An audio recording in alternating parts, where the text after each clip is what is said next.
Chamber of Commerce says he's optimistic that the contentious relationship between business and the White House is now easing.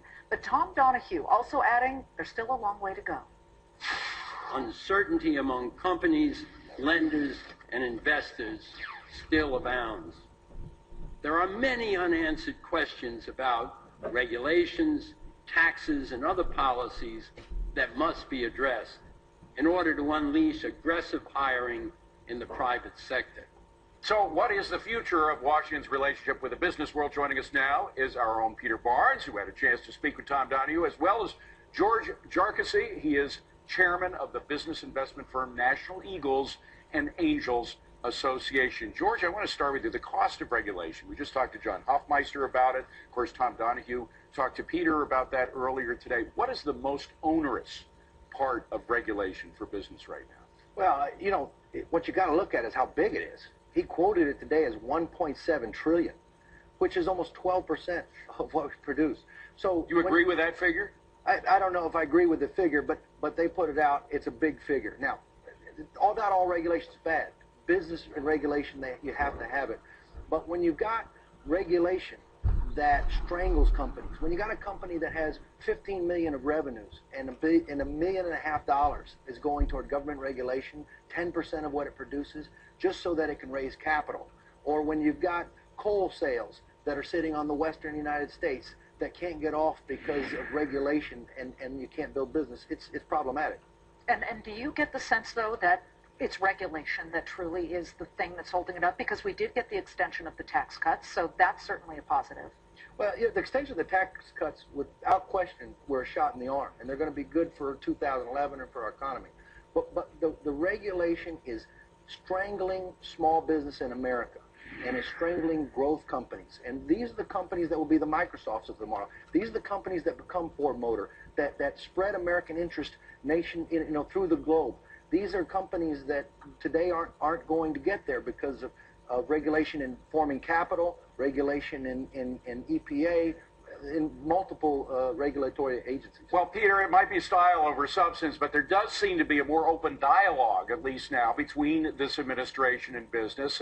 Tom Donahue was pointing to that. There was even talk among some of the president's economic advisors. Austin Goolsbee said right here on Bulls and Bears that, in fact, he favored a lowering of the corporate income tax. Oh, that's right. And Tom Donahue did say today that he felt there was a new tone out of the administration in the post-election shellacking environment here. And remember, the chamber ponied up $75 million plus to help fund candidates, mainly Republican candidates, in the election. And as I recall, the chamber did pretty well with that return on investment. And so Tom Donahue out here today trying to take the high road here, given the outcome of the election, and trying to set the path forward for working with the administration. George, we saw in the Wall Street Journal there was a pretty revealing article about some private conversations the president had with the chamber when it came to things like trade in South Korea, and that they started to finally work together. That's got to be a positive sign, the warming of this relationship. It is a positive sign. We've got to have better trade relations, and nobody wants a trade war. It doesn't do good for anybody. But we do have to put pressure on them to open their market. The countries. Well, these countries. Yeah. These countries have got to open up. Like who? Be specific. Well, China, for instance. But these countries are problematic in us shipping things there, like heavy equipment or other things that they regulate and tax and cause problems for us shipping things there. By the way, Peter, one thing that was piqued my interest was this idea of a free trade zone between the United States and Europe. I hadn't heard that mentioned before. It's a pretty sweeping notion, a bold idea.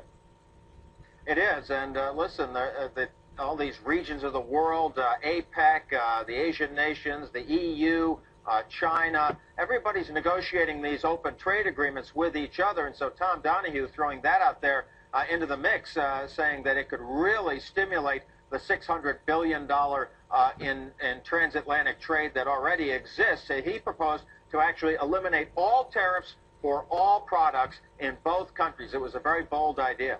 Unbelievable. All right, our thanks to Peter Barnes and George Jarkesy, chairman of the National Eagles and Angels.